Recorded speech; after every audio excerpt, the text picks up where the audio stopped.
ولد صغير اتولد من اب بشري بس امه ما كانتش من البشر، ومع الوقت اكتشف ان عنده قدرة خارقة يقدر بيها يتكلم مع الاسماك وكل الكائنات اللي عايشة في المحيط. وطبعا دي كانت مشكلة بالنسبة ليه علشان صحابه كانوا بيتنمروا عليه، بس البشر كانوا في خطر بسبب هجوم كائنات ضخمة عليهم وكانوا عايزين يقتلوهم. وهنا بيظهر الدور الحقيقي لبطل فيلم النهاردة علشان ينقذ البشرية من الهجوم ده وكمان يحكم الممالك السبعة. ودلوقتي احنا هنبدأ الجزء الاول من فيلم اقوى مان. المطلوب منك انك تركز معايا علشان تفهم الحكاية، ويا ريت تكمل الفيديو للاخر، وبعد ما تخلصه تدخل على الجزء التاني على طول، وهتلاقي اللينك بتاعه في اول كومنت وصندوق الوصف. وبنبدأ الفيلم سنة 1985 مع حارس منارة اسمه توم. وتوم خلص شغله ومروح، بس شاف ست مرمية على الشاطئ وكان مغمى عليها، فخدها معاه للبيت وساعدها انها تفوق تاني. وبنعرف ان اسمها اطلانة وانها ملكة مدينة اطلانتس اللي تحت المية، بس اطلانة هربت من اهلها علشان اجبروها تتجوز من الملك اوربكس. وطبعا توم كان شهم جدا مع اطلانة ورحب بيها في المكان، ومع مرور الوقت كانوا حبوا بعض وكمان خلفوا ولد وسموه ارثر. والواضح انهم استقروا وكانوا عايشين بسعادة لحد ما في يوم هجم عليهم جنود من اطلانتس وطلبوا من اطلانة انها ترجع معاهم للمملكة بهدوء. بس اطلانة اتعصبت من كلمة بهدوء وقررت تعلمهم درس في الادب علشان ما يكسروش بيوت الناس تاني. وبعد ما خلصت عليهم كلهم كانت مقتنعة ان الملك هيبعت لها جنود تاني لحد ما ترجع للمملكة، فقررت انها ترجع تحل مشاكلها بعيدة عننا. وسابت ارثر مع توم وقالت له خد بالك منه لحد ما ارجع لك تاني، وبعدها بتنط في المية. وبما ان السنين بتجري بسرعة فارثر كان شد حيله شوية ودخل المدرسة، وكان في رحلة مع اصحابه تبع المدرسة لمتحف الاسماك. وهنا ارثر هيكتشف قوته الخارقة اللي بيها هنكمل احداث الفيلم. فبيبدأ يتكلم مع الاسماك وبيكون فاهم كلامهم كويس، بس بيجي اتنين متنمرين وبيبدأوا يتريقوا عليه علشان بيتكلم الاسماك. فالاسماك بدأت تتعصب بسبب اللي بيحصل لارثر، وبنشوف سمكة قرش بتحاول تكسر الازاز علشان تحمي ارثر من صحابه، لكن ارثر قدر يهديها وقال لها دول عيال فرد ما تشغليش بالك بيهم. والكل بيتفاجئ من المنظر اللي انت شايفه ده بعد ما كل الاسماك جت وقفت ورا ارثر. والسنين جرت كمان شويه وارثر بقى شاب، وامه بعتت واحد اسمه فولكو علشان يدرب ارثر على القتال علشان المفروض انه هيحكم السبع ممالك في يوم من الايام. بس ارثر بيعرف فولكو انه مش حابب يحكم اي ممالك، وانه بيكره مملكه اطلانتس علشان قتلوا والدته لانها اتجوزت من بشري. فبنجري بالسنين كمان شويه ودي اخر جاريه هنجريها، وبنشوف عصابه بتهجم على غواصه روسيه، ورئيس العصابه دي كان اسمه كين ومعاه ابنه ديفيد.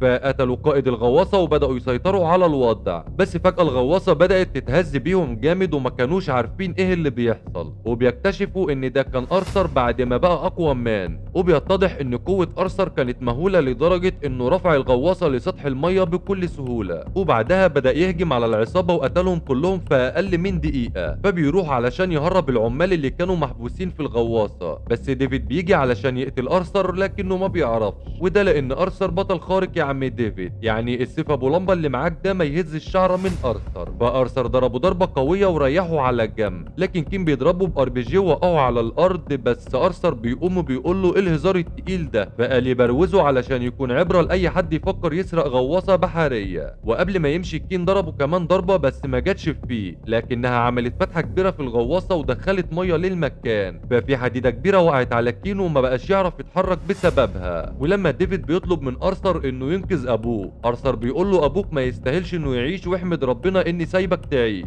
فكين بيطلب من ابنه انه يهرب بسرعه قبل ما المكان يتملى ميه، وبيعرفه انه لازم ينتقم من ارثر وياخد حقه. وبعدها فاعل قنبله علشان يفجر المكان كله بعد ما ديفيد يكون هرب. وهنا ديفيد بيوعدنا وعد رجاله انه هينتقم من ارثر حتى لو في الجزء الثاني. وبنروح لمدينه اطلانتس وبنشوف اورم اللي هو اخو ارثر وهو واقف مع الملك نيريوس. ودلوقتي هم عاملين اجتماع علشان عايزين يوحدوا الممالك السبعه زي ما كانوا عاملين زمان، بس اللي كان موحد الممالك السبعه زمان هو الملك ادلين. فاورم بيعرض على نيريوس انهم يتحدوا ويعلنوا الحرب على البشر، لانه معتقد ان البشر سبب كل الاضرار اللي في المحيط بسبب المخلفات اللي بيرموها فيه. بس نيريوس بيعترض على كلامه وبيقول له صعب الممالك تتحد معاك علشان المفروض ان اخوك الكبير يكون هو ملك اطلانتس مش انت. في اللحظه دي بتهجم عليهم غواصه وبتحاول تقتلهم، بس اورم بيقدر انه يدمر الغواصه بكل سهوله وبيرجع لنيريوس تاني. فنيريوس بيضطر يوافق على كلام اورم بسبب الهجوم اللي حصل دلوقتي علشان يخلصوا على البشر. وطبعا الهجوم ده كان من ديفيد علشان نيريوس يحس بالتهديد شديد ويوافق على كلام اورم. وهنا اورم بيديله فلوس وطلب منه يقتل ارثر في اسرع وقت ممكن. وطبعا ديفيد مش محتاج ان حد يطلب منه الطلب ده لانه كده كده ناوي ينتقم منه بسبب موت ابوه. وبنشوف ارثر وهو شايل والده اللي سكران طينه ومش شايف قدامه، فبتظهر لهم بنت من اطلانتس اسمها ميرا. وميرا ديت تبقى بنت الملك نيريوس وخطيبه اورم في نفس الوقت. فبتعرف ارثر اللي بيحصل في مملكه اطلانتس والحرب اللي هم ناويين يعملوها مع البشر. فبتطلب منه يروح معاها للمملكه ويكلم اخوه علشان يمنع الحرب دي. وبتقول له ان هو الوحيد اللي يقدر يوقف كل ده لانه الملك الشرعي لمدينه اطلانتس علشان هو الكبير. بس ارثر بيعرفها انه مش بيحب المملكه دي ولا عايز يكون واحد منهم، وبيأكد عليها انه هينتقم منهم علشان هم اللي قتلوا والدته. وبعد ما سابها ومشى بيلاحظ ان الطيور كلها بتهرب من البحر كأن في حاجه بتجري وراهم. وبيتفاجئ بتسونامي جايه عليه بسرعه فبيحاول يهرب منها، لكن الفيضان ضرب العربيه وسحب ارثر بعيد عن ابوه. بس ميرا كانت مراقباهم وقدرت تنقذ توم بعد ما سحبت الميه اللي شربها من جسمه. وبتعرف ارثر ان اورم هو اللي عمل التسونامي دي وانها مجرد بدايه الحرب. والاخبار بتتكلم عن الفيضان اللي حصل وعن عدد الضحايا اللي ماتوا بسببه. فارثر قرر انه يروح مع ميرا علشان يوقف الحرب بعد ما صدق كلامها. وطبعا دي كانت اول مره لارثر يروح فيها المملكه ويشوف قد ايه هي جميله. وبيقابل فولكو بيقول له انت لازم تحكم المملكه بنفسك علشان اورم بدأ يتحد مع الممالك وهيبدأ حرب على البشر. بس علشان ياخد الحكم من اخوه لازم يلاقي رمح الترايدن، وده اقوى سلاح عرفته الممالك السبع لحد النهارده. وبالسلاح ده يقدر يتحكم في كل الكائنات البحريه ويسمعوا كلامه. والوحيد اللي قدر يعمل كده كان ملك اسمه إدلين. وساعتها واحد الممالك السبع وكان هو الملك بتاعهم كلهم. والممالك كانت اتطورت جدا واخترعوا حاجات كتير. بس في مره في جهاز انفجر في المكان وعدد كبير منهم مات. وساعتها المملكه انهارت وغرقت تحت الميه. بس الجهاز ده كان السبب انهم يعيشوا تحت الميه لحد دلوقتي. لكن الملك إدلين اختفى ومعاه رمح الترايدنت ولحد دلوقتي محدش عارف يوصل له. فبيديله جهاز صغير وبيعرفوا انهم لقوه في مكان في الصحراء. وبيقول ان الجهاز ده الوحيد اللي ممكن يعرف عن طريقه مكان الملك إدلين علشان ياخد منه سلاح الترايدنت. بس بيهجم عليهم جنود اطلانتس بعد ما عرفوا ان ارثر هنا. وميرا وفولكو هربوا بسرعه قبل ما يشوفوهم علشان دي تعتبر خيانه للمملكه. لكن ارثر ما بيهمهوش العدد ولا السلاح اللي معاهم وبيدخل معاهم في معركه قويه جدا. لكن المشكله ان الاسلحه هنا تقدر تتغلب عليه علشان هو في المملكه. وبعدها بنشوفه هو مربوط بسلاسل وبيحاول يفك نفسه لكن ما بيعرفش.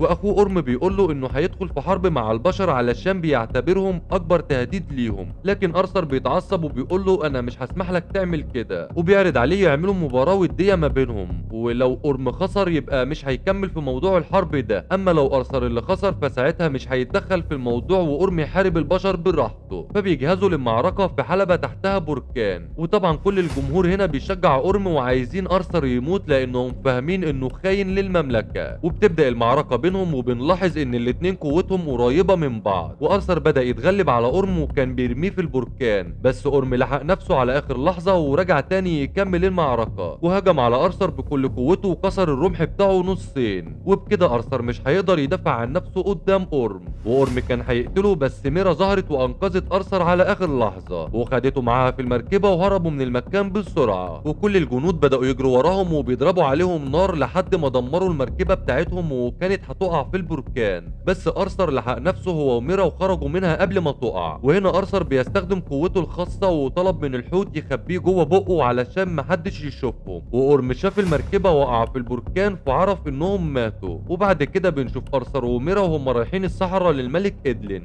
بس ميرا كانت لابسه اسوره في ايدها وما تعرفش ان فيها جهاز تتبع. وبكده اورم عرف انهم لسه عايشين وكمان قدر يحدد مكانهم. فبعت الجنود بتوعه لديفيد علشان يديله سلاح قوي يقدر يحارب بيه ارثر. وديفيد بيتبسط من قوه السلاح بعد ما جربه واتاكد انه كده هيقدر يتغلب على ارثر. وميرا قدرت تحدد المكان اللي هم رايحين ليه فنطت من الطياره ووراها ارثر وفضلوا ماشيين كتير في الصحراء من غير ما يوصلوا لاي حاجه. وارثر لسه بيقول لها انتوا شويه كدابين قام واقع في حفره تحت منه. وبيعرفوا بيفكروا ان دي البوابة بتاعة المكان اللي ادلين مستخبي فيه، وفعلا بيلاقوا جهاز غريب قدامهم بس بيركب فيه الجهاز اللي فولكو اداهولهم. بس مفيش حاجة حصلت بعد ما ركبوا الجهاز وبيفقدوا الامل، لكن ميرا مصممة تكمل احداث الفيلم على خير، علشان كده سحبت عرق من ارثر وبتشغل بيه الجهاز. وفعلا النتيجة كانت واضحة زي ما انت شايف كده يا صديقي، والجهاز بدأ يشتغل، وبتظهر محاكاة من الملك ادلين علشان يعرفوا مكان الترايدن، وبيقول انهم لازم يسافروا اخر العالم لحد ما يوصلوا للبحر المخفي، وعلشان يعرفوا ازاي يوصلوا للمكان ده طلع لهم ازازة وبيقول لهم ان الملك الحقيقي بس هو اللي هيقدر يستخدم الازازة ويعرف البوابة عن طريقها. والازازة كان فيها خريطة علشان تعرفهم الاتجاهات اللي هيمشوا منها، فبيروحوا ايطاليا وبيبدأوا يدوروا لحد ما وصلوا للمكان المطلوب، بس محدش فيهم قدر يوصل لاي حاجة. لكن ارثر بيفكر ان في ملك من اللي هنا هيكون باصص على المكان الصح، فبيحط الازازة قدام عين اول ملك لروما، وفعلا قدر يشوف البوابة اللي هتوصله للبحر المخفي. بس فجأة بيهجم عليهم ديفيد ومعاه جنود اورم، والواضح ان ديفيد بقى قوي جدا بعد ما عدل السلاح اللي خده من اورم وقدر يجرح ارثر، والمعركة بينهم كانت قوية جدا عكس ما كان ارثر متخيل. وديفيد كان مسيطر على الوضع وكان على وشك انه يقتل ارثر، بس لسوء حظه ان البدلة حصل فيها عطل وما كانش عارف يسيطر عليها فانفجرت فيه وقع في المية. وميرا بدأت تضرب كل الجنود وتكسر الازاز اللي على وشهم علشان هي عارفة انهم مش بيتنفسوا غير في المية. وارثر عرفها ان الاسورة اللي معاها فيها جهاز تتبع فقلعتها وكسرتها، وبيركبوا مركبة وبيروحوا للمكان اللي ارثر حدده من الازازة. وهناك بتكون في عاصفة قوية جدا وبتظهر وحوش شكلها يقرف الكلب،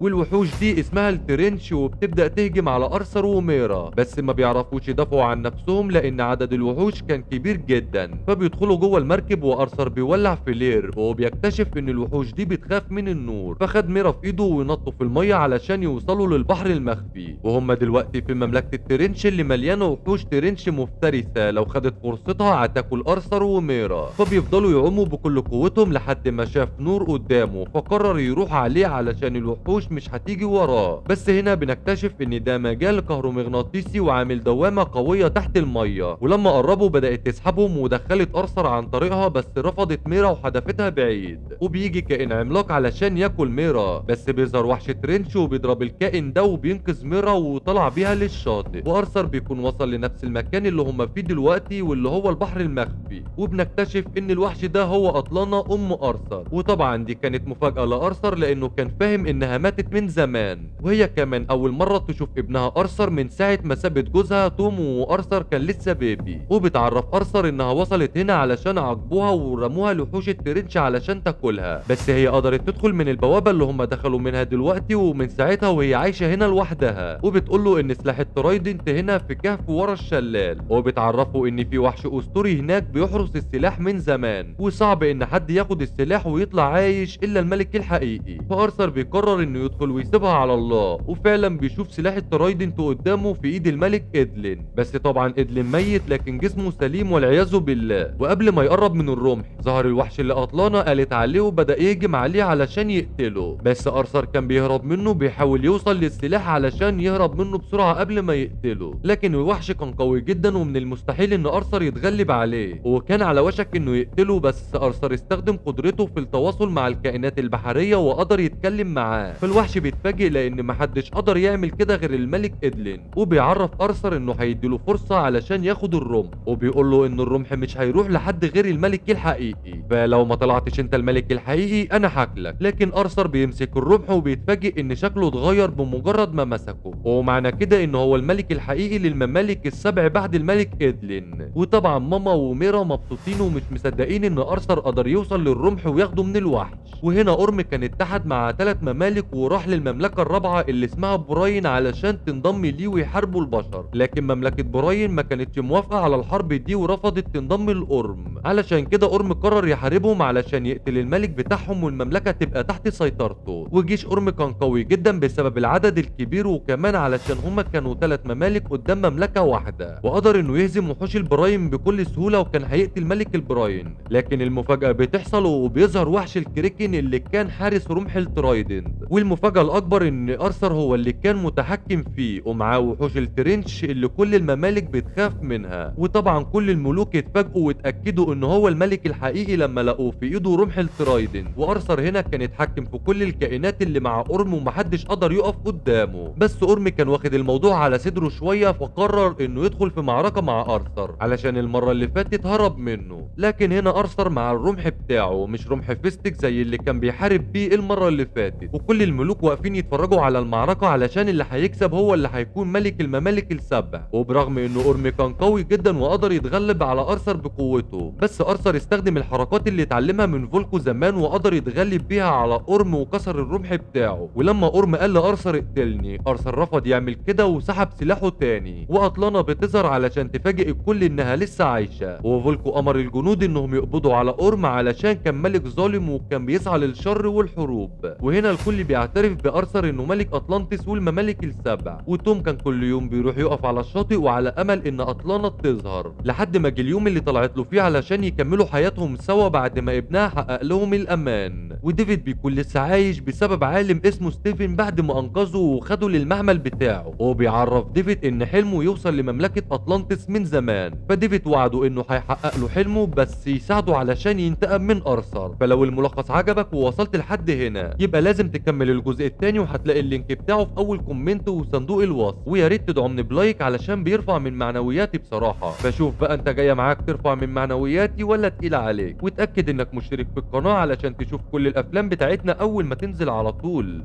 انا محمود عادل من قناتي على يوتيوب، والسلام.